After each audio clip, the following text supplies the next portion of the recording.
Hello, everyone. Welcome to the final episode of Season 1 of the Seriously?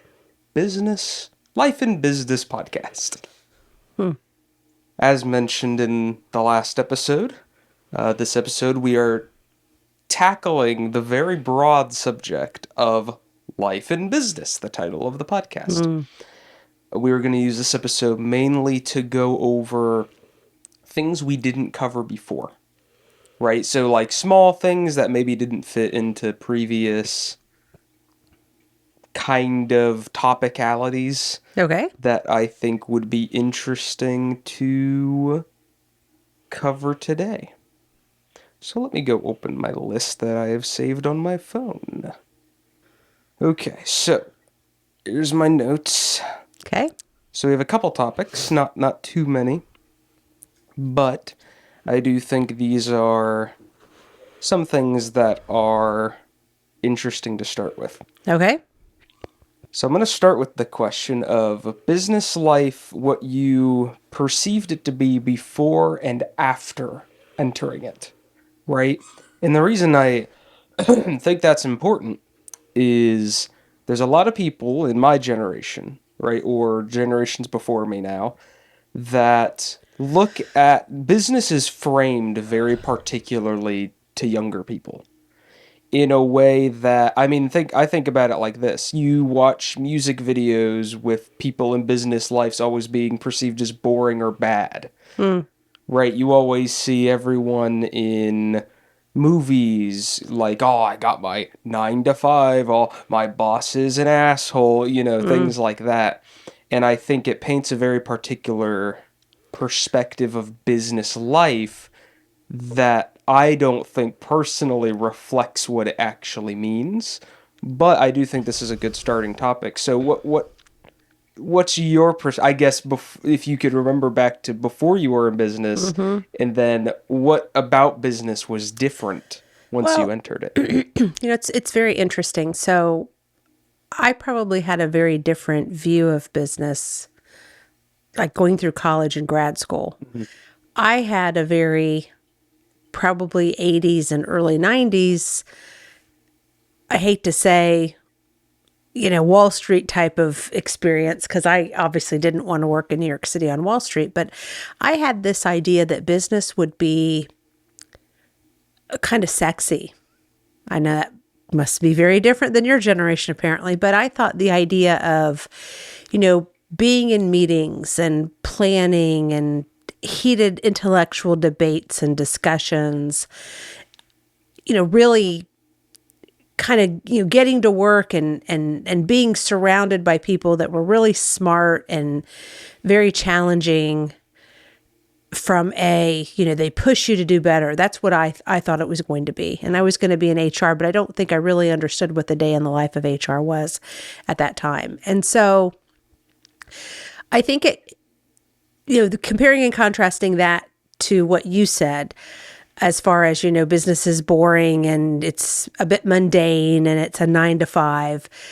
I think it depends on what you're looking for. So, if you are someone who really just wants to do a job. I want to start my job 10 minutes before my 8 o'clock start time. I want to get there and I want to be busy because I don't think any of us wants to just sit and have nothing to do. And then I want to leave. And when I leave, I want to leave everything behind me.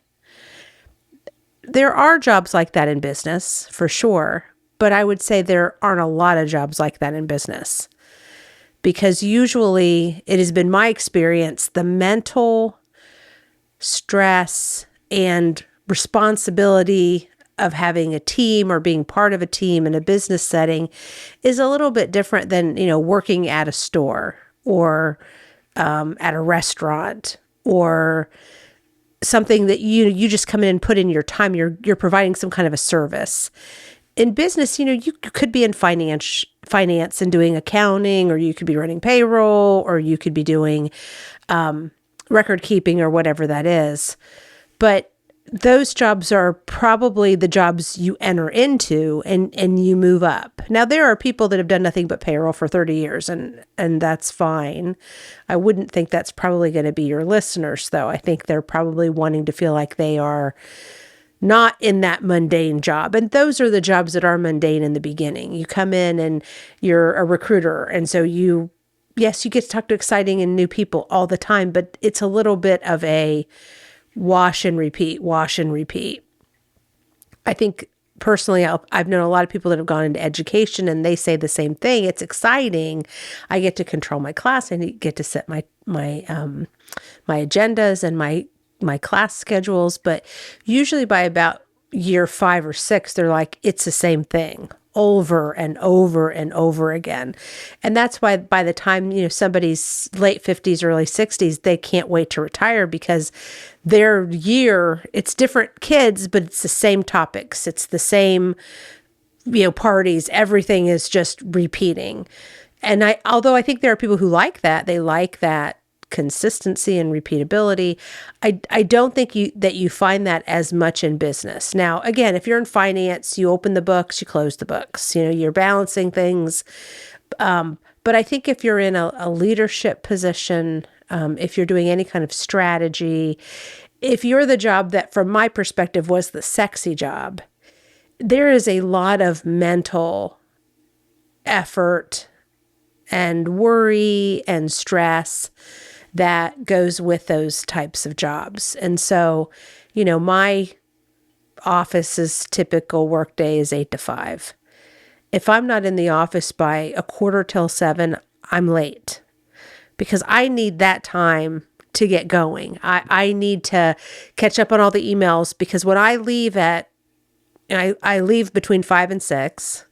I usually come home and it's an hour for me to get home. I usually come home and do a little bit of work, even if it's just on my phone, keeping up on emails. I'll get calls, I'll get texts. And I think that's one of the things that's so interesting is it's not a 9 to 5 if you're in a leadership position or in We business. can bleep Edit that out out. that name. When you're in business. Now I've been at companies in the past that I've had leaders say to me, especially when it was a global business, you work 24/7. And I have had to work 24/7. I have missed vacations. I've talked about that. I've gotten calls on Christmas Day that something needed to happen and I was the only one who could shake that loose. And so I think that that's probably a misconception that you just come in, you sit in a cubie and you work blah all day. I think those jobs do exist. But I think those jobs are for individuals that get a job and never really have that drive to do something else. Well, and I'm going to chime in here because I think that's not by choice, but I do think you're overgeneralizing a little bit here because while you Okay. say that's the case, and while maybe a lot of our listeners wouldn't end up in that position, a lot of people end up in that position in those jobs. So when people think about maybe I'm wrong, so you tell me. But in a business of 100 people, on average, how many of those are you go to a cubicle and do your work for the day type of jobs? Well, I can't really have an opinion on a business of 100 people because my smallest business has been thousands of people. Well, I'm saying I'm trying to get like a statistical average. Like, are we talking 60% is that, or 40% is that, or Well, in a smaller company, it's going to be higher because those jobs still need to get done. So my best advice is if you don't want to get in the drone, and you're probably right, if you're in a small private company, although I have worked at a private company before that had 105 people. I was there 5 years. I was the HR leader. I still don't think for me it was a drone because there's always a problem that needed to be solved. But I didn't come in every day and sit in a cube. I actually went out and searched for things to do, wanted to move up. I was at the highest level I was going to be, but I knew I wasn't going to be there forever. And so I think and I guess I am coming at it from a very different perspective than your generation, perhaps, because the generation before me, the boomers, because I'm an Xer, you got a job and you worked that job for your whole life. I have never been a proponent of that. I have never thought that that's what I was going to do. I mean, the job that I've been in, and I'm at the top of the organization, I don't think this is a job I'm going to retire from. I'll do something else when I'm done doing this job. And so I think it's what you think and how you approach it. Even when I hire newer talent, whether it's into my group or another group, I always say, if you can come in and you can spend 18 months to 3 years in this role learning what you need to learn, you need to be thinking about what's next. So if you tell me that your generation is like the boomers and that I want to come in, I'm going to get a job and then I'm going to be chosen to move up. Yeah, they're going to get stuck in a job the rest of their career because nobody's going to come and tap them on the shoulder and say, okay, now it's time for you to move up. They're going to have to go and look for it. Well, even when you get inside, you're constantly searching for another job. Now, you need to do good in the job you're in and you need to give it time. Nothing, I think, frustrates a leader more than you hire somebody and in 3 months they're like, well, I want to move up. You haven't even figured out where the bathroom is, right? I say 18 months because now you've repeated cycles. I think 3 years is best. I worked at a company, and I don't know if I've mentioned this in another podcast, but in HR, you were not allowed to stay with your client group and now you did HR, the work was the same, but you moved between different groups, different businesses. And if you were there at 3 years, you better not be there at 4 years or you weren't going to be working at the company, because the concept was you'll only be able to take it so far. And then you need to move on and take those skills that you have to the next group and have somebody behind you come in and take it higher and higher and higher. And so you're constantly just building on each other's work. And to me, as much as in the beginning that sound crazy, I was there more than a decade, it made sense because you never got bored. You never got like just burnt out, because in 3 years, when you're just starting to feel like, I know exactly how Bob's going to respond to this, or I know Susie's or Alice is never going to do that no matter what I drive. You are moving on to another group. And so you had that opportunity to learn new personalities, a new business model. Now, if you take a job with, I'm going to use a little bit from TV here. You take a job selling paper. If you stay at that company of 100 people selling paper, yeah, you're probably going to be like the movies. But I think that's the exception. I don't think that's the norm. I think most of the time in business, you're moving up and you're looking for something else and you're grabbing something else. It is really unusual, even at the company that I've been at, which is over 100 years, it is unusual that anyone has been in their job more than 5 or 6 years. And some of them have spent 30 years there. I don't know that I would recommend that, because it'd be very difficult for them to go and be something else someplace else after 30 years with one company. But some people value that. To be honest with you, I thought that was a boomer thing. And I thought your generation was more of, I always think of it as like skipping stones. You're kind of jumping around to figure out who you want to be. I still don't know who I want to be, and I'm getting ready to retire.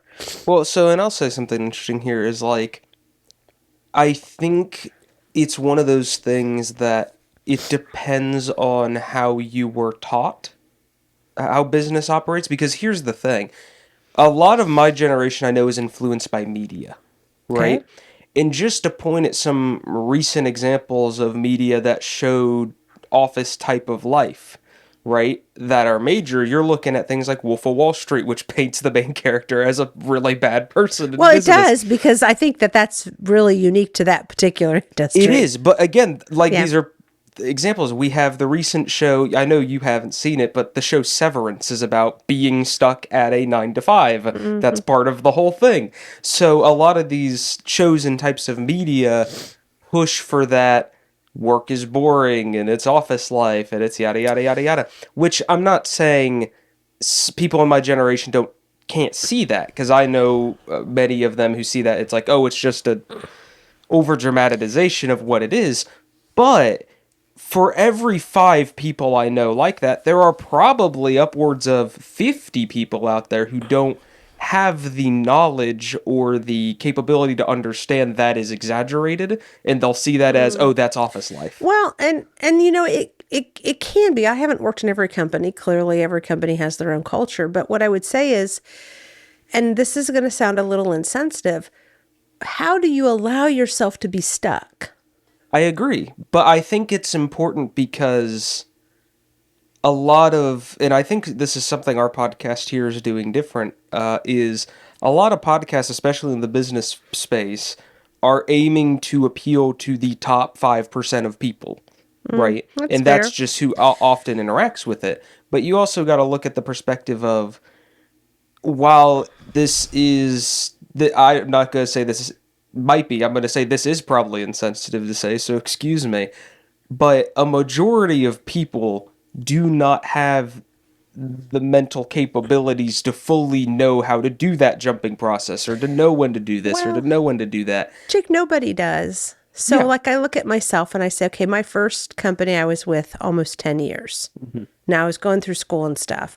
It's not like, it's interesting because I have a couple people in my life who seem to think that I am just some kind of a brilliant strategist when it came to my career. I'm sure there are people that are like that. And I read people's books. I do like to read professional books. And I always say to myself, I'm just not that complicated, maybe. And that's why I thought this would be a great podcast for you and I to partner with, because I didn't have somebody say to, I didn't have this plan, and I didn't have a really strong mentor. I mean, I've had mentors, but I didn't have one that said, at this point in time, this is when you need to change. This Yeah. is when you need to look.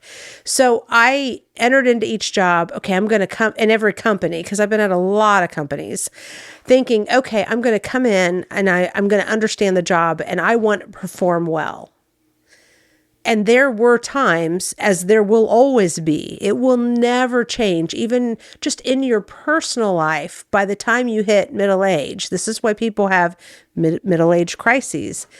You begin to realize that life is about recycling and repeating. And so whether you, maybe if you're a billionaire, I've never been a billionaire, not had to work, or, had really sexy experiences in my life where I jet set it. I had to work in order to provide financial security, to have a place to live and have food to eat, and take vacations and stuff. But that's, I think, a little bit where your generation, my generation might diverge. I never really saw my work as my purpose. I always saw work, and when I forget this, my husband's really good at pulling me back. I work, and I want to enjoy what I'm doing, for sure, and I want to feel like I am contributing to the good in the world. And I can do that at my level. It took me a long time, to get into the position, but always could I influence, even young.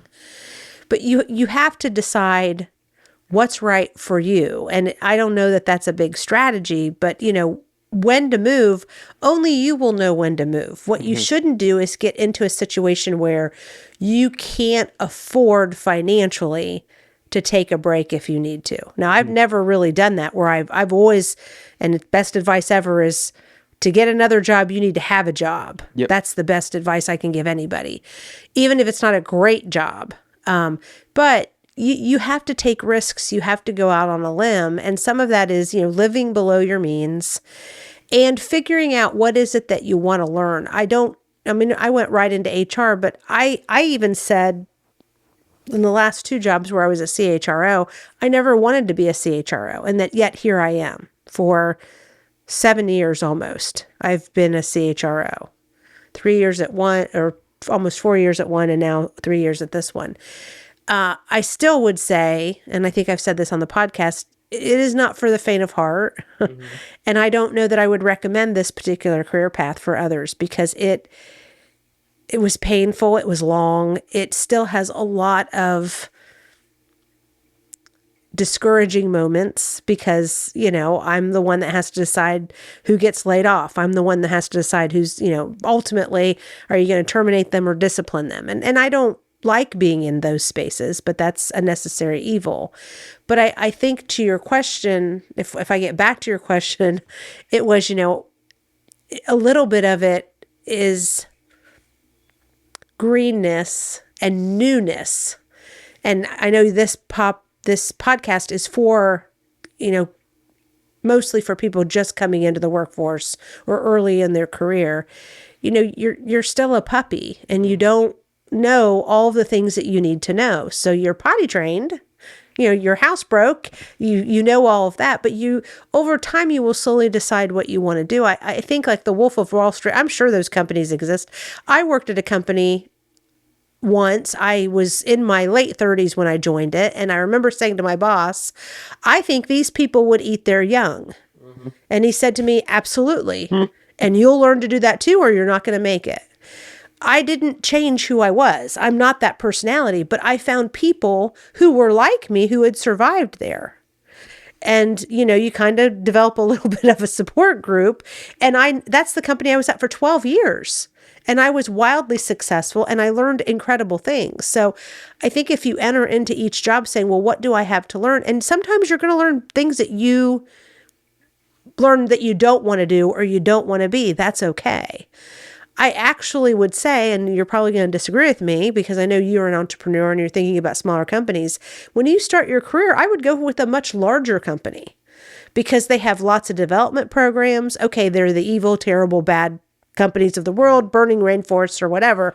But you're going to have an opportunity to be in development programs and to be around leaders who have grown their career. And you're not going to like everything that you see. And it's not going to be sunshine, lollipops, and roses. You're going to deal with some tough stuff.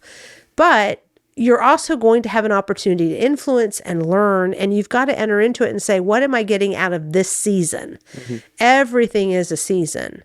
And whether you're talking about your generation today, there's a couple of generations between yours and mine, my generation, the boomers, or even going back, like my parents were from the silent generation, you're not going to realize whatever it is that you want to realize by the time you're parting this particular existence through your job. I just don't think that happens. I know we read books about it. Oh, take your passion and make it into your profession and you'll be happy.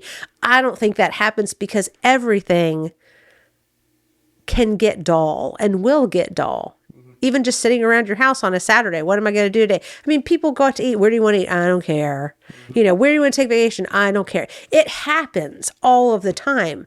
I think when you start to feel that way in your job is when you should say, okay, it's time for me to take out my resume and dust it off a little bit and be looking for that next opportunity. But hopefully you never lose your hunger. That's the only thing I believe that helps you not get into that mundaneness and stay. You're going to have it, but make a decision to move. And that's probably why I've made most of my moves because I was just done there. Mm-hmm. Well, I'll do a quick chime in before we move to the next. Yeah, of course, because I'm very opinionated. So something I do want to chime in is something that isn't very well communicated, at least in my educational experience, that I actually think gives you a lot of benefits, at least early in the career, to some extent, is doing contract type work, right? My business is in the position of doing a lot of contract-based work, and I'm in the position of doing a lot of contract-based work. And while from time to time a project might be frustrating or annoying, it forces you to have to go looking all the time. Because I know I just wrapped up a major project recently, and now we're hunting for others and things like that. And that drives that hunger that you just referenced, almost in a way. Because you're forced to keep jumping and jumping and jumping and jumping. And that's not for everybody, right? But I wouldn't even say, like, if you're in college and you just have some spare time, if you think you could do a thing here or a thing there, do it as a project. And that's almost contract work at that point. And that's something that might help mediate, at least people I know in my generation who are really, it depends who you ask, but most of them are opposed to sticking in one place for a long time. The problem is a lot of places don't let you flexibly join and leave as much, at least on the lower scale among most people I talk to. That's true. They feel stuck in that position because they can't find anything else or they won't be able to go anywhere else or something of that nature, depending on where they are and when and many other factors. But I do think that's something, at least I know for me, what I would love to be in the position to have is a consistent thing, and then contract stuff I do on the side, right? That's something I would like to do. But being it is 2025 with certain people in certain offices when certain job markets not doing so well. I won't. Well, and it can be hard to have a full-time job and then contract on the side. I'm not saying you can't do it, but it Oh, it's takes, tough, yeah, 100%. Yeah. it's a lot of time committed. And I do think so this is something that's very interesting. I remember having this argument with that last really huge multinational, and it was around things like contract work because most big companies are going to use an outside company to do contract work. They don't usually bring people in for short-term assignments. They hire them through a house or a temporary agency or something.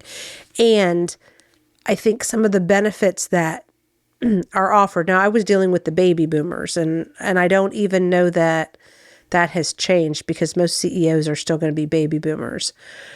Some may be Xers like me, but not everybody values the same stuff. And so I can remember very heated debates with me saying, look, if I could just give people an option of not taking insurance because maybe they're getting it through another maybe they're on their spouse's insurance, or maybe they're still on their parents' insurance with some of these younger generation, because you can actually stay until your 26th birthday, and allow them more flexibility. Maybe they only work 36 hours. Maybe they only work 30 hours, because jobs are very designed 40 hours a week, then you get benefits.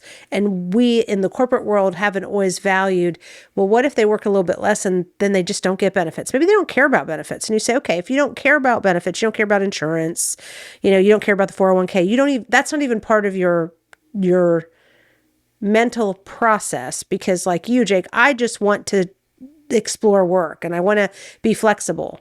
Well, then you could allow that, and maybe they only work 3 days a week, or they work partial days, or something, so they can go out and choose to do their passions. I don't think that corporate America has caught up with that, because I never won that argument. Now, where I am today, we do offer some. If you're a student, you're enrolled in a college program, we do allow some part-time, we call them part-time students. But the minute you graduate, you're not eligible for that anymore, because I have restrictions. But it's an interesting dilemma, Jake. Every person is motivated by something different, but generations tend to have similar A interests. weird thing I'll throw in, not to bring it this way, but we'll move on to the next topic right after this. It's business is almost similar to some extent to politics, Yes, it is. in the sense that what generation is currently in control Yes. drives it. So a lot of people, like, it's the ever-ending story of, oh, these young new whippersnappers and their new fancy whatever, right? And I think in 20, 30 years, when a majority of the workforce is Gen Z, and the Gen Alpha, or whatever the next one is, comes in, Gen Z is going to be saying the same thing about Gen Yeah. Alpha. Gen Alpha is going to say the same thing about Gen Beta, or whatever is after them. Well, and I think what happens, there's a couple things that you said there that are really important. One, there are lots of politics in business. Oh, 1,000%, yeah. And two, I think you're right, because I think what happens as we get older and we get higher into positions, and I'll even use myself, is we have confirmation bias. Yep. So, we start to think, well, these are the things that are really important to me, and they don't get to talk, people most of the time in those higher levels are not talking to the people coming in. They're not talking to the new hires, and they're not talking to all the candidates that are being interviewed. And so they start to not understand when they're being told stuff, and then they'll check in their peer group, and it will confirm their bias. Because I realize this even in my group, and I'm not a CEO or anything. My team tells me what they think I want to hear, which is very frustrating. I would much rather have an intellectual debate, but if I ask them a question, I can literally see them, their little wheels in their heads turning. What is it that she wants me to say? Well, and that's I just want you to something. tell me your opinion. This extends outside of business, so I am going to just jump to the next question right after I comment, because you say this. This is like the definition of the problem of the internet, right? What I call them is echo chambers, right? Oh, yeah. And I think the way just the world has slowly been beginning to operate is everyone lives in their own echo chamber. Because Mm-hmm. if, unlike before the internet, I would imagine to some extent, you're at least forced to interact with things you might not 100% agree with. With the advent of the internet, you can just be in groups you agree with all Mm-hmm. the time. And I actually had a great conversation the other day with a friend of mine. We were talking about, I think, some game or something stupid that we just disagree fundamentally on. And I find this so interesting because you said, and I agree with this, I like it when people disagree Mm-hmm. because it leads to interesting conversation, Yeah, me too. right? I remember back like a couple months ago, I made a post on a Reddit that pissed a bunch of people off because I wanted to hear an interesting conversation. Even though the thing I posted wasn't super accurate or factual to what I was saying, it was an opinion piece that I didn't fully believe in. I wanted to see what other people thought, or if other people had the same opinion or different opinions or whatever. I wanted to invoke discussion. And more people react negatively to Mm-hmm. you wanting to have that Mm-hmm. intellectual discussion than positively. I mean, I look at it like I just had a conversation this morning about a controller between me and a friend, and they use it a certain, or use controllers in a certain way, and I use them in a different way. So when they said, oh, I use it for this purpose and it sucks that this new one I got doesn't have that, I'm like, yeah, personally, I've never had that issue because that's not something I Mm-hmm. ever experienced having a problem with. And while they then went further in and just kept saying, oh, that's yada, yada, yada, yada, yada, yada. And I was just responding in kind. It got to the point where they then said, why are you continuing the conversation? I'm like, I'm not. You're the one continuing I figured you wanted to have a conversation about it. You're the one who brought it Mm-hmm. up. Like, and I think, that's an example on a personal scale, but I think that applies to things like the business and the common world Mm-hmm. because Well, we more and more and more go in that direction I as think time I passes. think too, and I'm going to be dating myself here. When we're interacting with people through media, Hmm. whether it's social media or chats or whatever, you're losing the human element of sitting across from somebody and watching their facial cues Yeah, 100%. and doing all of those things. And I will say that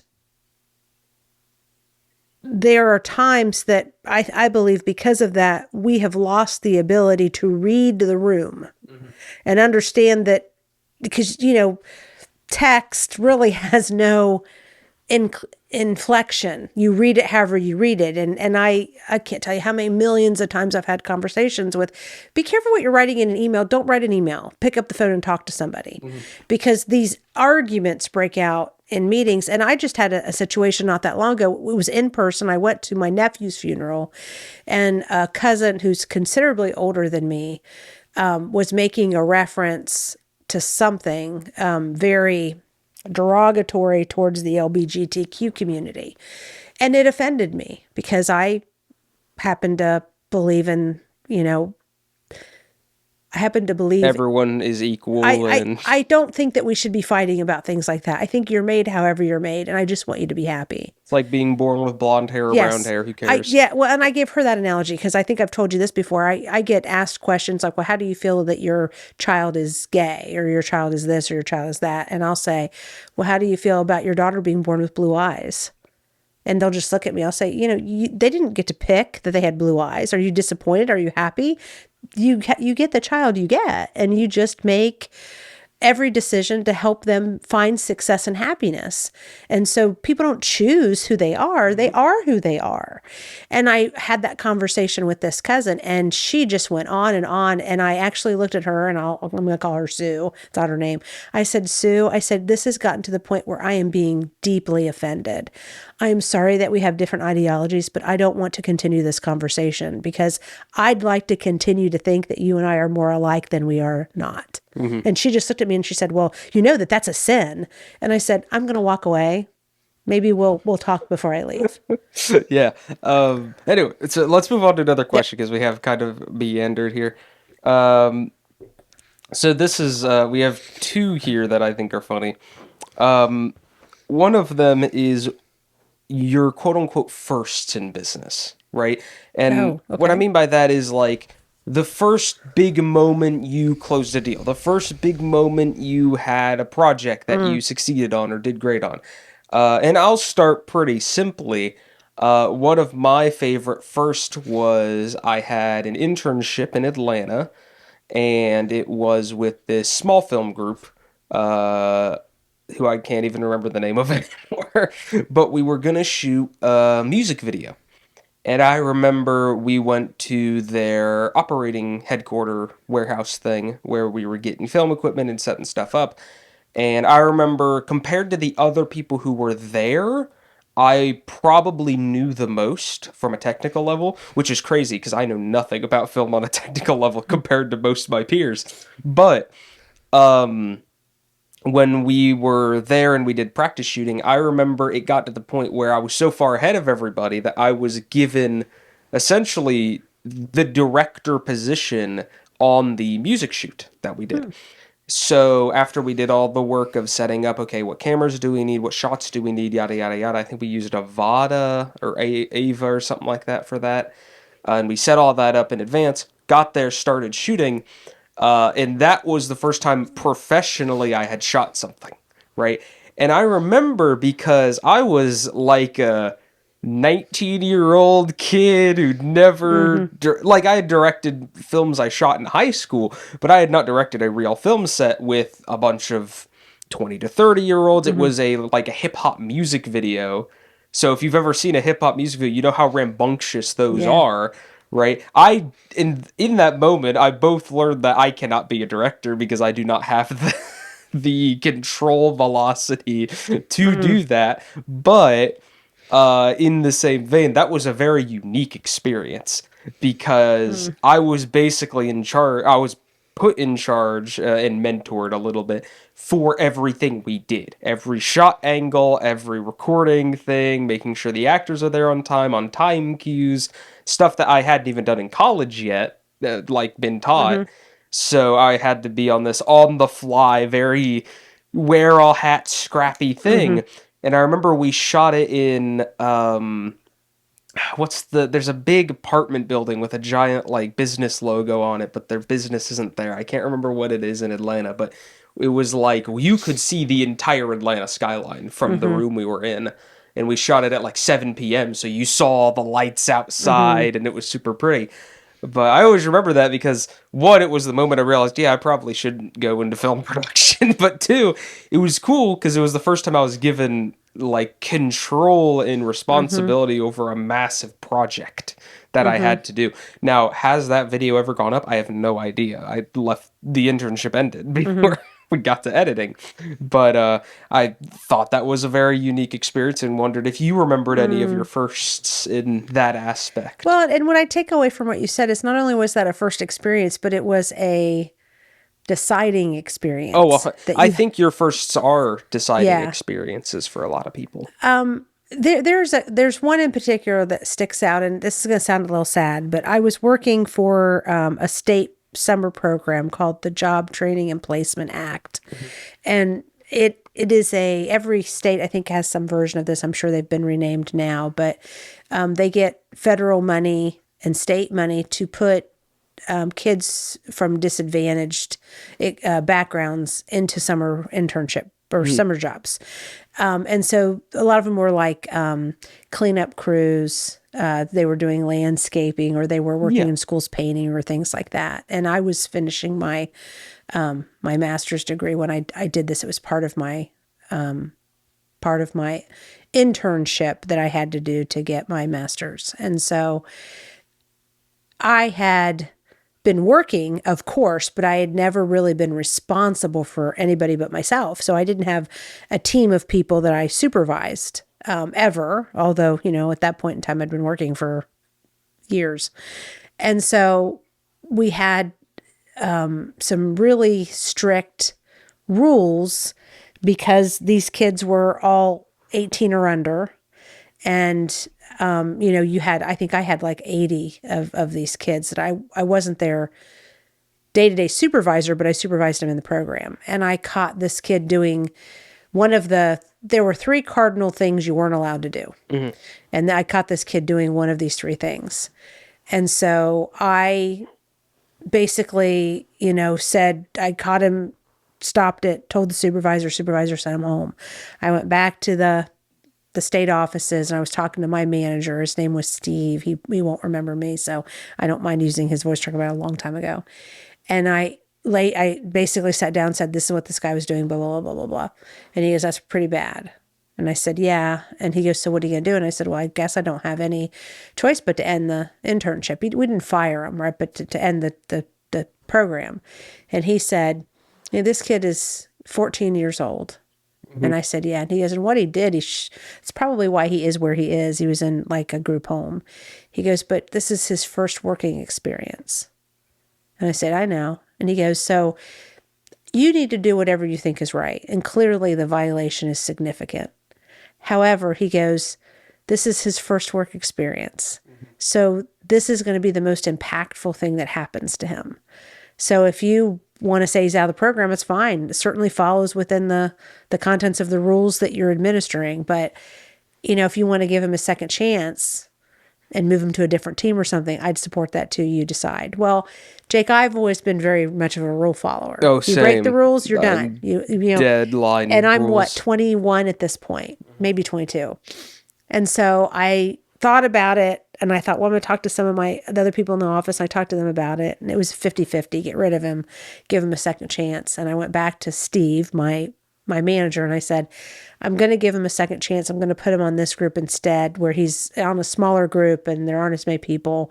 So the risk of what he did, I'm sure, is going to be significantly reduced. And he said, well, I think that's a great compromise. I support you. So we went and did that.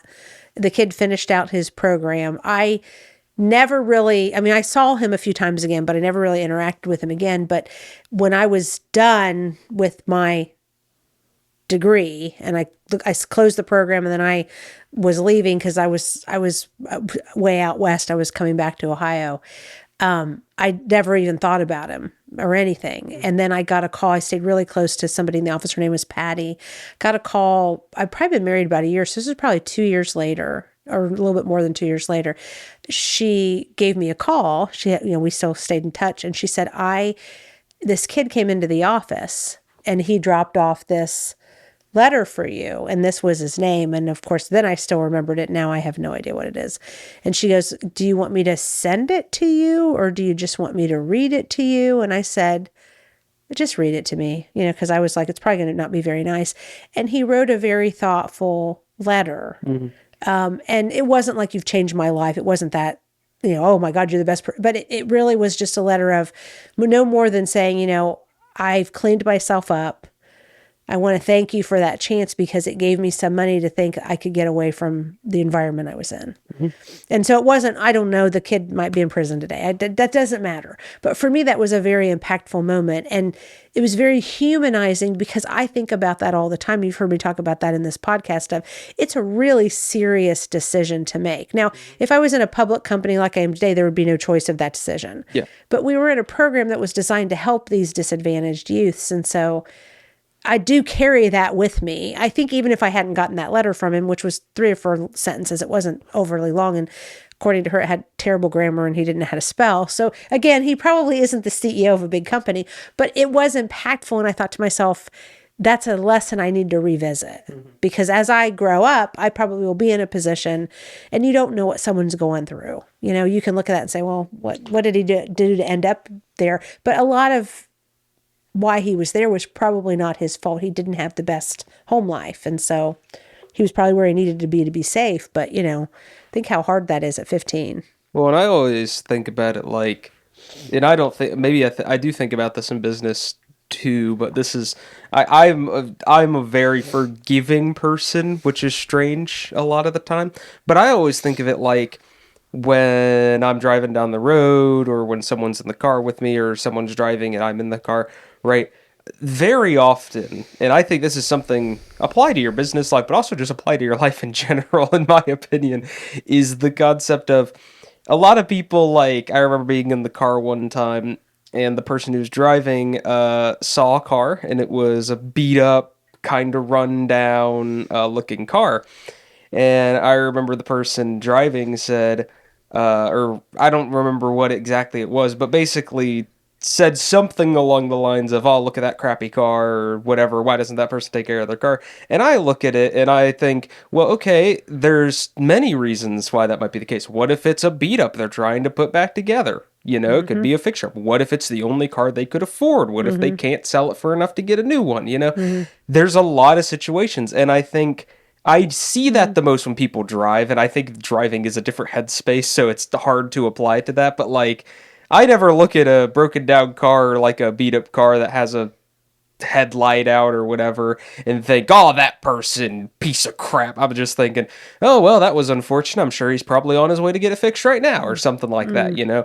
And I think not only in business, but in life, you should Mhm. try to give benefit of the doubt because I Mhm. think it's a very strong skill.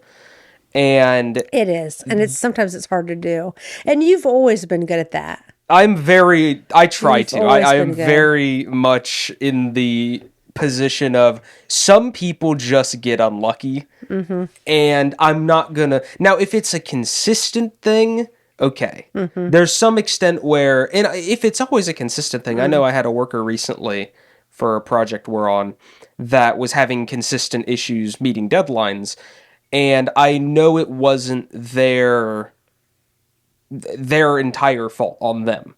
So I remember even when I told that person that they're going to be cut from the project, I told them, hey, it just seems like you're not in the current mental or ability space to be able to do this. I don't think you can't.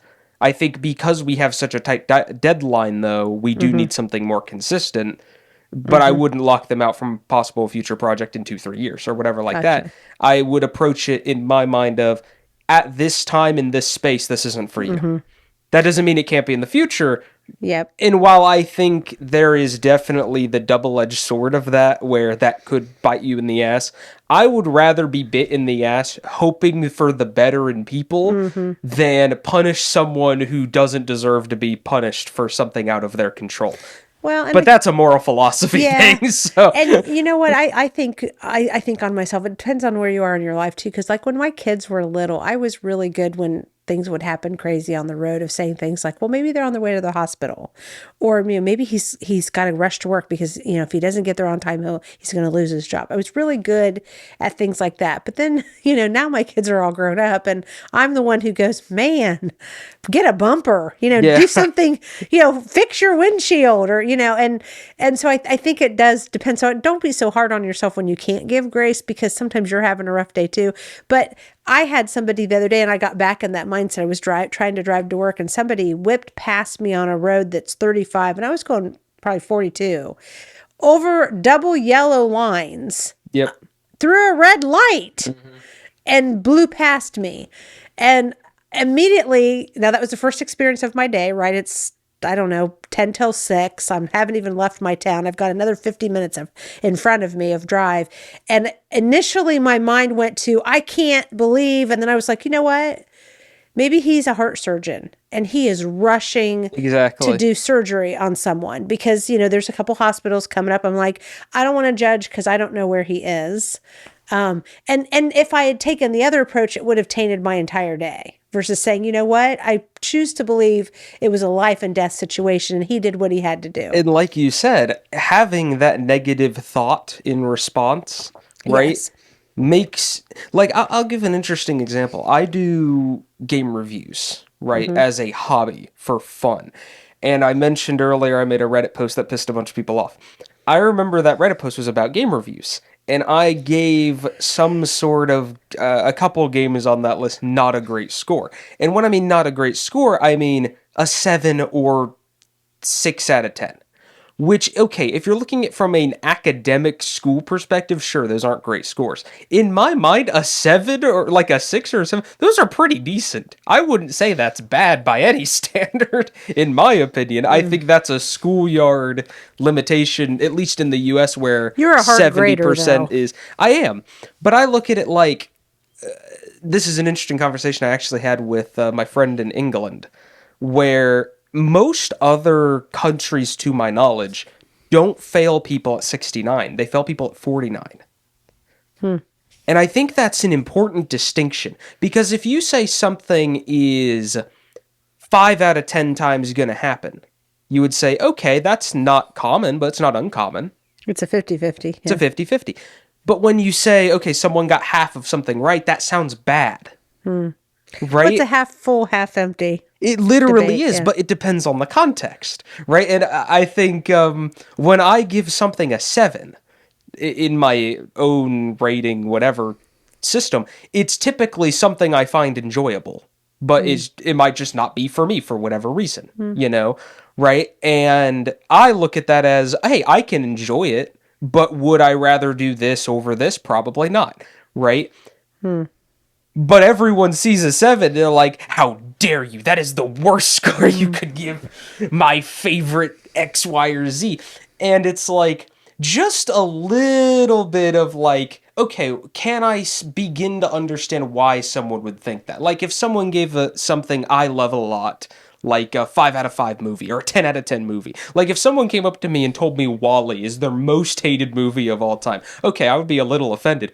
But I wouldn't say, you're stupid, that's a dumb way to look at it. I would say, okay, why? I want to understand. What do you not like about the movie? And if they tell me something like, there's not enough dialogue, it's a very boring set piece because it's just on one ship the entire time, I'd be like, okay, I can understand that.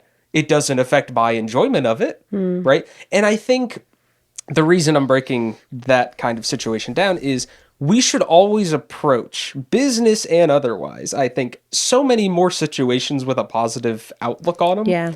And that's from me, and I think you can agree, I am a very pessimistic person. You are. And I think it's crazy that even when talking to people I know who are super optimistic people, I seem like the optimist in the room from time to time, Well, which is crazy. and it's interesting that you say that, because I think this gets back to that first question, which was around, oh, you come in, it's drum 8 to 5.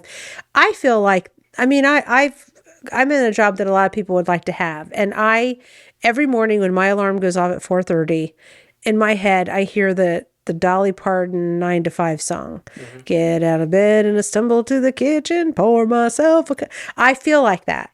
Because that UMG, alarm please goes do off not at, copyright us. Thank you. yeah, please. But I I get out of bed, I go and I take my shower, I do all my stuff. That is mundane drone stuff. And there are days I'm like, I don't even have the energy to do this. But then, you get up, then I go, before I leave the house, and make myself my cup of coffee. I think about my day. I use a moment when I go outside, the garage door opens, I've got all my stuff in the car. If it's sunny out, or it's never sunny when I leave, it's always dark when I leave, which is another depressing thing. But if it's nice outside, I'll step outside and I take like 3 minutes to kind of meditate. And I have a little prayer that I say, but I go out and I just listen to nature. I close my eyes.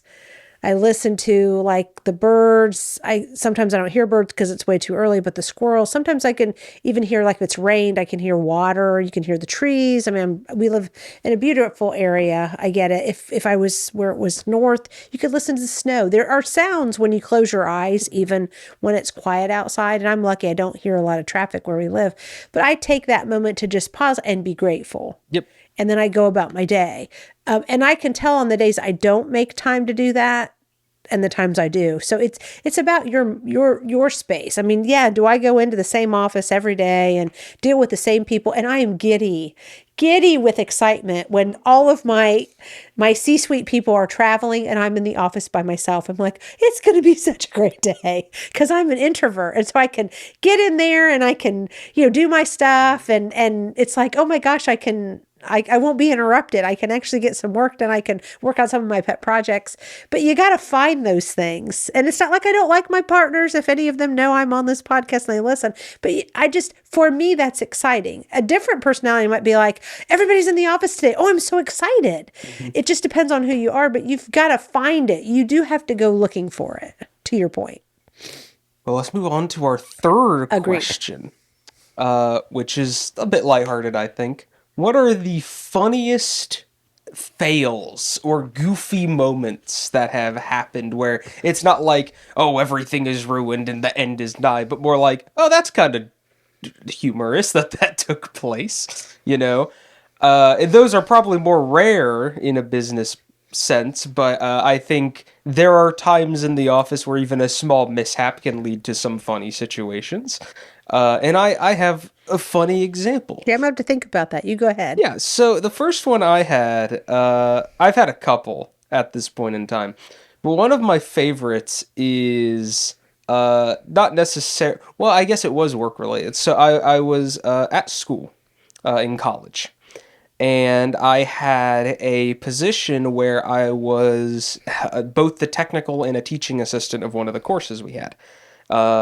And just the fact I was a technical assistant for this course is humorous in itself for its own reasons, because the course came into existence after I joined the college, and so I never could have taken the course. I don't know why I was the teaching assistant of it, but sure. But I remember every day it was Tuesdays and Thursdays. Or no, it was Monday, Wednesday, Friday, and I went in Monday and Wednesday. And it was an evening class. It was 7 to 11 That's a in the long evening. class. Wow. Well, it was a film class. We watched films. So, I Okay. mean, I either had to go there to help teach about like the original King Kong or something like that, or we had tests and I had to supervise. And I remember multiple times, like I would always drive down because it was on the other side of campus, even though I could have walked. It was 7 p.m. So I drove and I parked just outside and I walked up into the room every single Monday and Wednesday. And I remember one time I went down and it was a snowy day that day. I think it was weird because it wasn't even snow season yet. It was still like mid fall, but it had snowed. And I drove down and I parked and I got out and I went inside and whatever. And I don't know how this happened, which I thought was really funny. There was one door I always entered, which was the side door to the building because it was closest to the parking lot. And I'd enter that door, go into the room, and wait. Okay, I'm sitting there and I'm doing some work I wanted to catch up on before everyone showed up because typically I'm there 30 minutes early. And I'm sitting there, and the professor's always like 10 minutes late. So Yeah, I'm they like, always are. okay, so I'm sitting there and I prepare all the tech stuff, everything's ready, whatever. Well, 30 minutes pass, no one shows up. And I'm like, okay, that's a little weird. I checked my email, wasn't canceled, and I'm like, okay. So I get up and I do the stuff the professor normally does when they arrive. I set up the prompters, I get the slides ready, I get whatever film we were And watching you that day mean ready. nobody for the class showed up? Nobody for the class Nobody. had showed up. So I did it anyway, thinking, okay, maybe everyone's like coming from an event on campus. I don't know. There could have been I didn't pay attention. So I was like, whatever. Go and do that, walk back to my seat. 10 minutes pass. No one shows up. And I'm like, okay. I'm about to get up and leave. The professor walks in. And I'm like, hey. And they look over. Nobody's in the auditorium. And they're like, where's everyone? And I was like, I figured maybe you would tell me. I've been waiting here for 40 minutes and I haven't seen a soul. And he's like, okay. So he goes and checks like things, sends out a few emails. And we wait 5 or 6 minutes and we get replies. And this is hilarious because this building, mind you, both of us walk past these giant glass doors at the front. We're talking 6 doors of glass and 2 layers of them. And this professor walks through and it sends out the emails and we're looking at the emails. The response is, yeah, we're all waiting outside the front glass doors. 'Cause it's and we're like, Oh. oh, so I go and I unlock the doors. But it's like, that's such a stupid goof that it's like And we they didn't- both walked right past the door. They didn't have like a text number or anything No, for we you? didn't for that. Well, Oh, it was okay. like 80 people. Yeah, So we okay. just did email chains. But the Okay. fact no one emailed any of us. Or beat on the door when you walked past. That's Well, and strange. here's what's really funny to me is that I knew I showed up before most people did. Uh-huh. So I assumed no one was going to be there. And I'm sure nobody probably was there when I walked past. And it's funny because normally that professor takes the route in front of those doors. That day he didn't. I gotcha. So it was funny because all the students outside thought class was canceled because the school door was locked. So a lot of them had already left to go back to their dorms. Of course. Yeah. And it was a really stupid goof. And we did just end up making that an asynchronous class where people could come and watch in the class or go back because Yeah. we had nothing really to lecture that day. And it was like, that's not exactly business, but it was a job I was in, right? Yeah, And I do yeah. think that's an example of, okay, that's just kind of silly that that would have happened that way. And there are other examples, more business oriented. I had an internship at a bus company one time, and I remember I was told to organize one of the marketing closets. So I went in and I organized it, and instinctively, and I guess I wasn't told, but they didn't tell me, I think, how to organize it. They just said organize it. And I was like, okay, I'll do it alphabetically because that's an easy organization in my mind. Yeah. So I do it alphabetically. And in the process, I mix up half the stuff that's not supposed to be mixed up. So I have to go back in and change it. But again, silly goof doesn't Yeah. really impact anyone.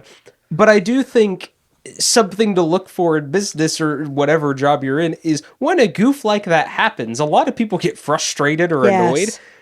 Don't. It's funny. Make it a Yes. kind of goof and move on. One goof one day is not going to ruin an entire world, Yeah. depending on the size. Well, But I don't have a whole lot of examples there, but I can think of two. okay. One is most companies that are a decent size do like a town hall. We had a town hall, and the the group that usually sets up, you either have like a media group, marketing group, or it's IT or something like that. And so the camera was set up, and it was being done in one location, but it was being televised in a bunch of other locations. We were doing it through Zoom, and it was up on monitors and things. And so, I'm not even responsible for the town hall, but usually if there's a problem, the first person they reach out to is HR. And so this, we launch it, gets going, and I have my phone on mute or on silent because it's town hall. I don't want my texts to be going off. And so, our CEO is up and he's talking, and he's not one to really move around much. So he's just kind of standing there. And I start to feel a couple of like texts on my phone. It's Buzzes. vibrating. And then probably, I don't know how many there were, 7 or 8, let's say. And I was like, well, that's really kind of strange. So I pull it out, and I have all these people texting me. All we can see is his butt because he's standing in front of the camera, and the camera is apparently the camera they turned on is the camera that is behind him, and all they see is his butt. That's so funny. And so I paused it. I walked up to him and I whispered in his ear, that, well, first I went and got the IT guy and I said, we need to switch cameras. And he goes, what do you mean? And I show it to him and he goes, oh my gosh. And he's mortified, right? And so he runs over and he's going to switch some cameras, but that means we need the CEO to move. And so I don't say to him, hey, everybody's just been looking at your butt, right? I just said that the camera that is picking up is over there, so they're not able to see you. So he stepped aside and it was fine. And then, I was texting some of those people, is that better? And they're like, yeah. So we go on, we finish it, make the best of it. To me, it was kind of a funny thing. They're looking at his butt for, 15 minutes. He was livid. Livid. I mean, like over the top. To one point, I actually said to him, Joe, his name's not Joe. I said, Joe, I think you might be overreacting. I said, nobody did it on purpose. I said, just look at the humor of it. He made them put together like a standard protocol and all these different things. And he's gone now. All of us call it the butt incident. Remember the butt incident? And we use it as like a little metaphor of let's not overreact. Let's not make this another butt incident. It is what it is.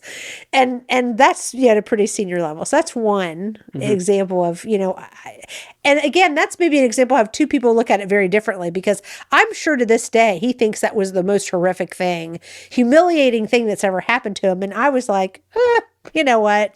It got fixed. And it's a little bit of a humor. And sometimes it's okay to be the butt of the joke, right? It's fine. So that's one. Another one I can think of, this is when I worked for an airline. This is really interesting. I can't even remember now what it was, but we were launching something really special. It was a new aircraft or something. And we had this banner it was like a little regional jet. So they're smaller. They carry maybe 40 to 70 people. And it was supposed to drive through this banner. And I wasn't involved or anything in buying the banner. So I was just attending as an attendee. And they put the banner up, and the pilot is supposed to just drive like football players running through a banner. The pilot is supposed to drive the plane through this banner, and it's going to tear.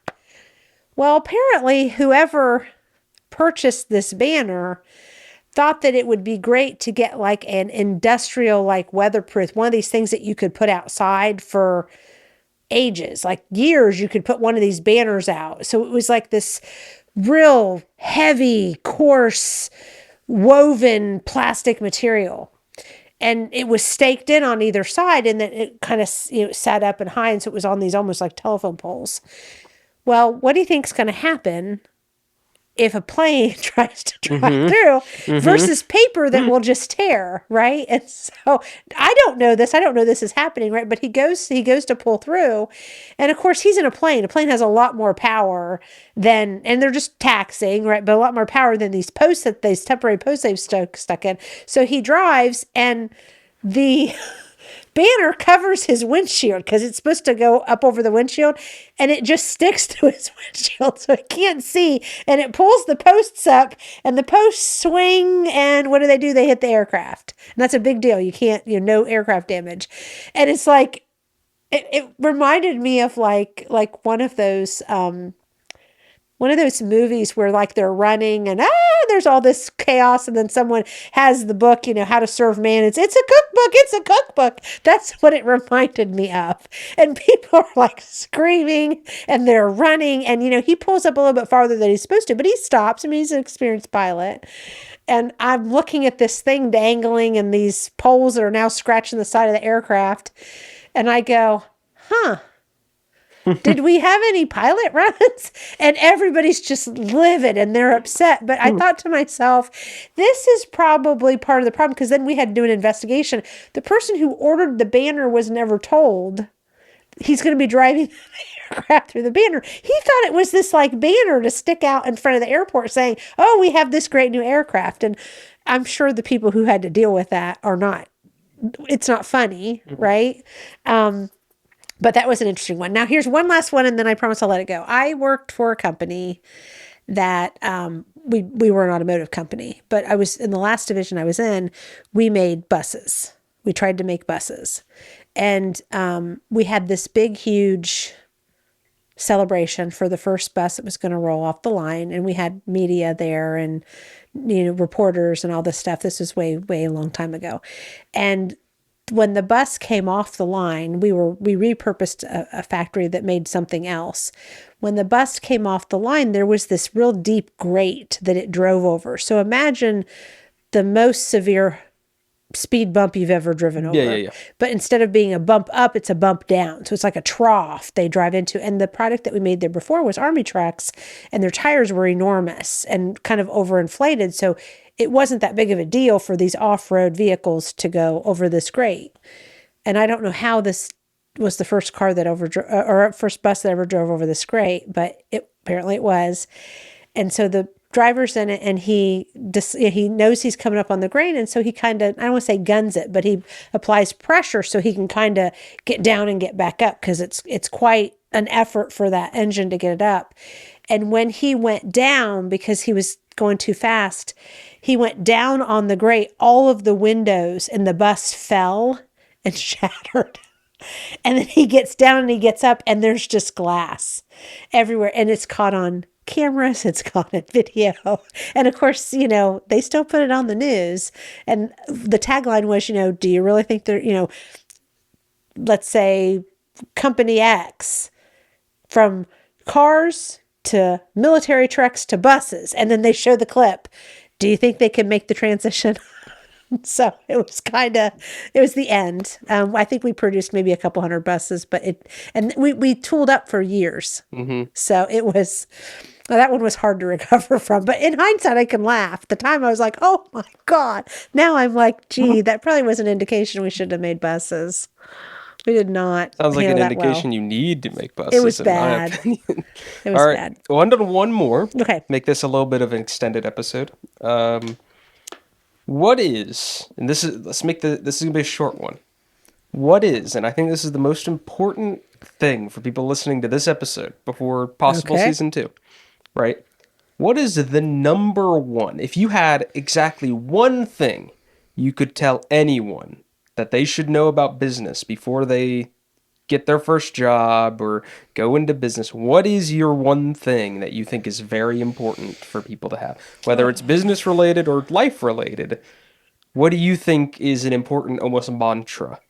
And I can go first if you need to I was think. going to say you didn't give me a time. Yeah, you go first. I'll think about it. For me, and we mentioned this a little bit earlier, I think patience is very, very, very important. I think, in the sense that referring back to understanding, okay, that guy's bumper, maybe he's going to fix his car, right? Mm, Benefit of the doubt. But something that I, in college, spent a long time learning is patience. mm, Because I think patience is very important. In some of the failing stories that you brought up, I think people weren't patient, they were reactionary. They mm. thought something bad happens, oh no, this is horrible, we have to fix everything, we can't look bad, yada, yada, yada, yada, yada, right? Where in the moment, if you just wait and think for a second Mm-hmm. and then move, that patience is going to save you so much time and stress. Because when you just wait for a second and either think or breathe or whatever, Mm-hmm. you'll have a moment to think of something better than your initial response Yeah. most of the time. And I think that's something that not only have I learned in my personal life that has helped a lot, is being patient for things, but also in my business life, being Mm. patient for clients to take time to understand or learn something, being patient for certain jobs on certain projects being done in a certain amount of time. Okay, if a project lead or if a artist came back to me for a project and said, hey, I'm gonna need a few more days, I'd be like, okay, few more days, sure, I can Mm-hmm. wait that. Not, this is outrageous, get out of here, how dare you. No, just wait, If just you for a can, moment. if you If you can. can, Yeah. wait. It'll be fine. Well, That's my biggest advice. Just both for business and in life. I mm-hmm. think patience is very, very, very important. And it's not a virtue a lot of people have. Well, and it's something that, as a person who wasn't very patient when I was younger, it's something you can learn. You Mm-hmm. just have to commit to it, Mm-hmm. Mm-hmm. In my experience, the only reason I think it was, I wouldn't say quick, but feasible for me to learn it in the speed I did, is I am because I'm a pessimist, truly at heart, I plan for every contingency possible for everything I do. Mm-hmm. And so, if, in the example I gave, if an artist isn't available to do something or something like that, I have a backup plan. I have a backup plan. I have a Mm-hmm. backup plan. And I initiate those backup Mm-hmm. plans often. But I would rather have 4 backup plans than to make someone feel bad, Well, you know what's so personally. interesting? I was kind of struggling between two until you said backup plan. So I'm going to pick one that aligns to backup plan. Okay. I I would call it resourcefulness. That's because I'm trying to get to one word, one thing, resourcefulness. But to me, it is that contingency planning. Mm-hmm. I think what I see as something that separates people that are successful and people that aren't successful professionally. I'm not, but I think it can be true in your personal life too. Just don't cloud the two. Mm-hmm. Is that ability to bob and weave and be able to say, okay, it didn't go this way, or I don't have these things that I need, but how can I still get the task done? And I think in the professional setting, if you always have to have every I dotted and every T crossed, and you have to have 100% of the information to make a decision or to finish a project, you will fail Mm-hmm. because that never happens and things are constantly changing. And so I say to my team, and this is probably my biggest frustration because I'm not always patient, Mm-hmm. is that ability. I say it's roll the marble. Roll the marble and think as things go out, to your point of contingency planning, what all can go wrong or what all can come into it and how will you adapt? Because what drives me crazy is, you have a theoretical deliverable and something comes up that changes the deliverable and somebody on the team just keeps pushing for that deliverable. And it's like, hold on, hold on. That's not even possible anymore because of all these other things. You got to bob and weave. You got to contingency plan. You got to have other possible scenarios that you can play out. And that's simple from even you're standing up giving a presentation, someone asks a question that completely, blows away everything you were presenting. In the moment, how do you jump? Do you have a backup? And that's quite frankly, and I know I'm getting into business, that's the purpose of an appendix when you put together a slide presentation. You put things in the appendix that you have anticipated they may say something or ask something about or want more information on, and you can jump there. Or you went for that job and you didn't get it, but another job that gets you the same skills opens up and you're given that job, but I wanted to be a X and this is a Y. What are the skills? I mean, what What are you learning? transfers? Yeah. And so you've got to be able to bob and weave because life is never predictable. Things will never go the way that you think they're going to go. Hmm. And you've got to just be resourceful. And I think that's true in life. Life sometimes throws us a ton of lemons, so many we can't even make lemonade. Or you got to make lemonade, but you don't have water and you don't have sugar. Yep. What else could you do, right? Sell a cleaning project because just a lemon on stainless steel will clean it. So you say, okay, I can't make lemonade, but I can give you a great industrial cleaner with this lemon, Exactly. right? And so you've got to, I think that's the one thing that allows for you to be successful. So there's just things that life will throw at that you can't plan for. I mean, we've had situations where, people have had to move back home for a particular reason, something happened, or, their spouse got sick, or, they ended up, having a third or fourth or 10th child or something that they didn't plan on. And sometimes it's, the job I want is not here. I've got to move for my job. And that's all about being resourceful and figuring out how can you make those new conditions work for you. So I think that's it. But I would say my close runner up was humility, because I Yeah. do think that people take themselves way too seriously. People look for slights when there really is no slight. They hold grudges when there was no reason. Someone just had a bad day. Move on, let it go. And I think in business, I don't see it as much, although I do see it like in stuff with my kids' school and programs and amongst the mothers or the fathers, these divides build and people can't get through them. So you just can't take yourself too seriously or a situation too seriously or blow out of proportion that it was one day, Hmm. 1 minute that happened, and let it go, just let it go. Well, So, and so I'll jump in because I think I have a little bit of analogy for students about what you said about resourcefulness. mm, Something in college I always found very interesting, but also in high school, is when people do presentations, right? Guess they always bring those stupid index cards mm, where they write down every little bit of information on it, right? And something I would recommend, right, if you want to practice resourcefulness, mm. at least in my experience, is I have never held an index card giving a presentation. Mm. And And here's that doesn't why. happen in business. You do not use Yeah, index of course, cards. yeah. But the reason I think this is important is I don't, and I think this is something education does wrong, which I'm sure if we have a season two, we're going to have a whole episode where I just rant about Probably. how education doesn't You are prepare very you. passionate about that Oh, I'm topic. very passionate about education. But when I give I've had presentations in college. We had one where we were breaking down to a nonprofit how they can gain more funding, right? And that was part of the class assignment was we find a real nonprofit and we work with them to better their stuff. And I remember that all of my in these groups, I'm a very quiet introvert. I tend not to speak up very much unless it's like a very specific thing or I need to understand something or something of that nature. And I remember when we did our presentation, they all walked up with their index cards. They're all dressed nice and stuff like that. I show up wearing my sweatshirt and whatever the hell else I wore for class that day because I didn't think too much about it. And yet, with no index card, I had taken the entire previous evening studying the information and Mm-hmm. memorizing the Mm-hmm. information.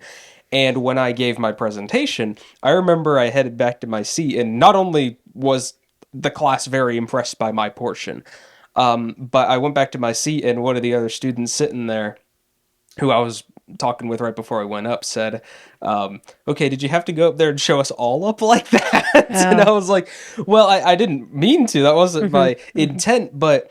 at the end of the day, here's what it is, right? When I walked up there next to everyone else, I'm sure people glanced at me like, "Oh, he's not prepared. They aren't prepared. They don't know what they're about to do or whatever like that." And then I just give all this Mm-hmm. information from Mm-hmm. memory, and I was asked multiple questions during Mm-hmm. my Mm-hmm. slides, and I gave real responses. Sometimes I didn't know the exact answer.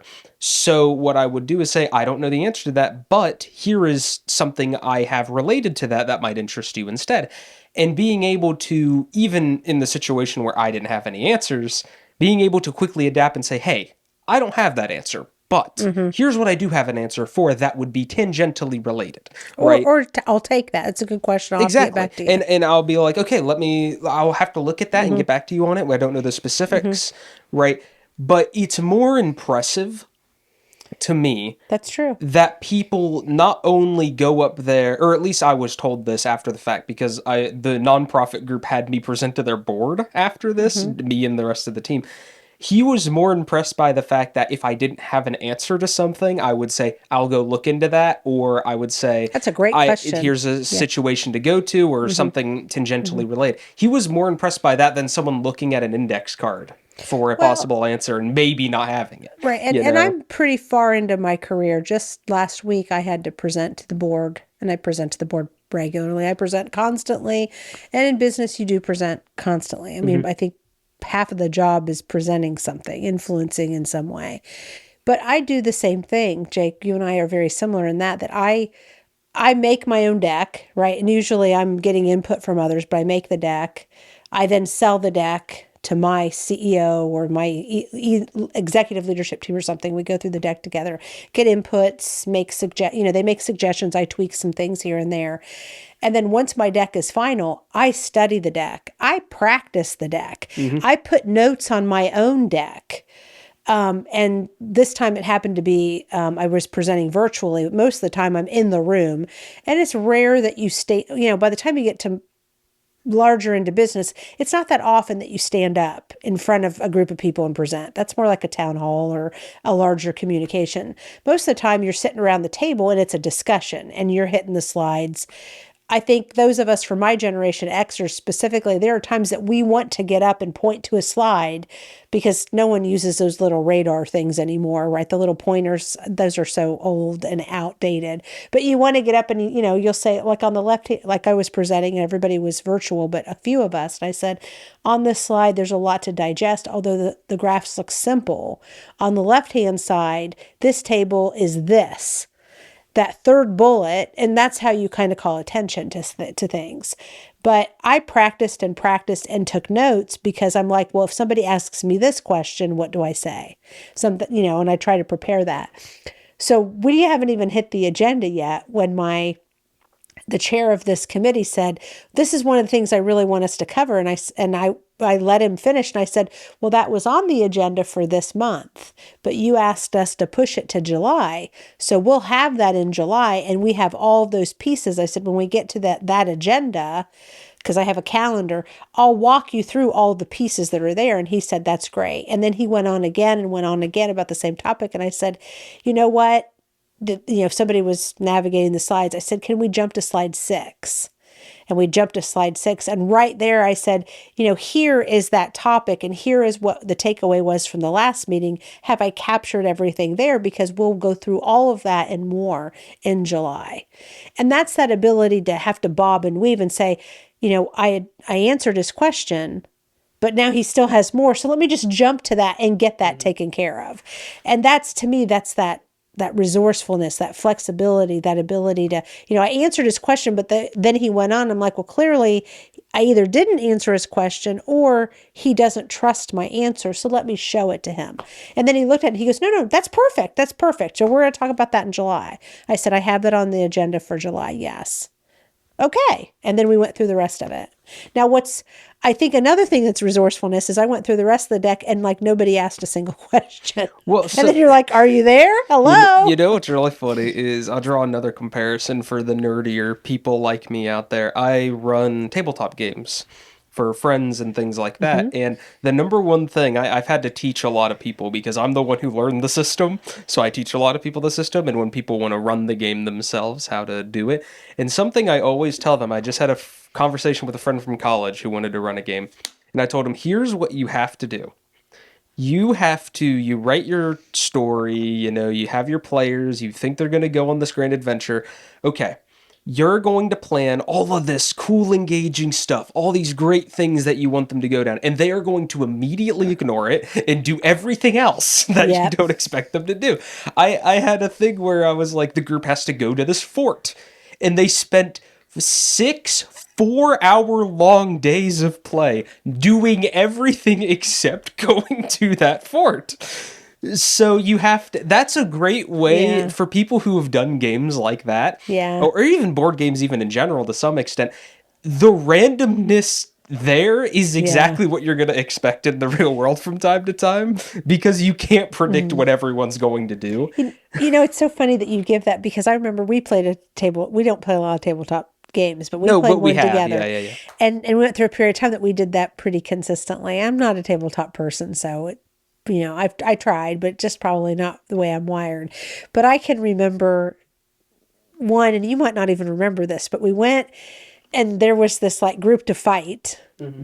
And I was obsessed with, I don't want to kill these people. I want to figure out, Yep. clearly we screwed them in this trade agreement. How do we do this?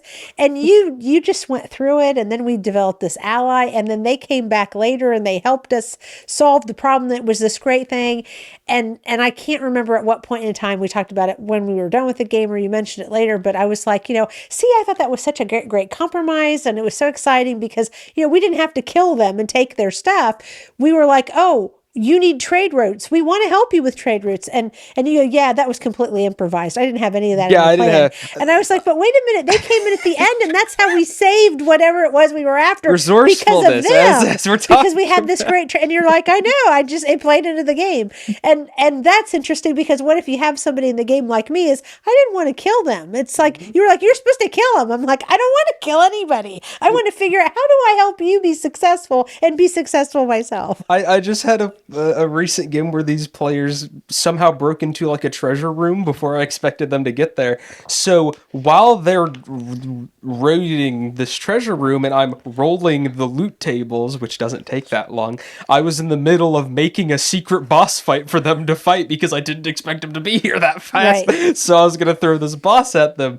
And there's so many moments where I think of that and I think, I have not had something emulate so well how business feels from time to time, because it's like you are entering with a thought process of what's going to happen, and sometimes it works out. Yeah. Sometimes that goes the Maybe way you even most of the expect. time, but not always. No, but sometimes you'll walk in and you're like, okay, they're going to do A, B, and C, and they're like, actually, I was going to do Q, X, and W. Is that You're is like, that feasible? Okay, well, you better be able to adapt to Q, X, and W. But that's the idea. I think resourcefulness is a very important thing for people to know. But this is an extended episode, so this is like an okay. hour, Plus. 20-minute episode. Okay. But we're going to end here. This is the end of season 1 of the Life and Business podcast. We're going to take about a month break and maybe come back with a season 2. Keep an eye on our social medias and LinkedIn pages and stuff for an update on that. We'll probably It'd put be out a great to big get announcement. feedback if That's something I was yeah. going to say. If you have anything while we take this month off break, we'll and possibly come back in. Well, hell, it actually might be a longer than month break because I'm going on a Probably trip, July. Yeah, you're right? So it might traveling. be a month and a half, but or minimum a month. But in that time, if you are looking for future episodes of the podcast, please feel free to share with us on social media. We're going to put out a poll for people who might want to share what information they want or what topics they want us to talk about on the next season if we get there. But we appreciate everyone who's listened to this season. We are very Absolutely. happy with those who have enjoyed this season, and we hope those who have listened. We've already seen some of the ratings. It seems Hmm. people very much like what we're talking about here, despite our all over the placeness a I little bit know, from a little time to time. unstructuredness. For me, as a type A personality and an INTJ in the Myers Briggs, it's a little stressful to be so unscripted, but I can do it. I'm But I'm hey, adaptable. I'm flexible. resourcefulness. That's right. Anyway, but yeah, feel free to comment on that. We're probably going to have them up on our, if you go to the Bearwood Media LinkedIn page, Hmm. there'll be a bunch of information there about the future of the podcast. And if you have any questions, you can email us on the email provided on that page, or you can email the production side, particularly if you have questions or topics you want us to cover. But we will have polls and stuff coming out soon. But thank you all for watching. If you haven't, give us a rating. If you hate it, please tell us Yeah. so we know not to make a season 2 at that point. But hey, but yeah, Seems like that there's some interest, so that's seems like good. people are enjoying it. So we want to make sure we're making what people enjoy. Yep. But that'll be all. This is a very extended outro, but thank you all for listening, and hopefully we will see you guys again in the future. Thank you very much. Thanks. Bye. Bye bye.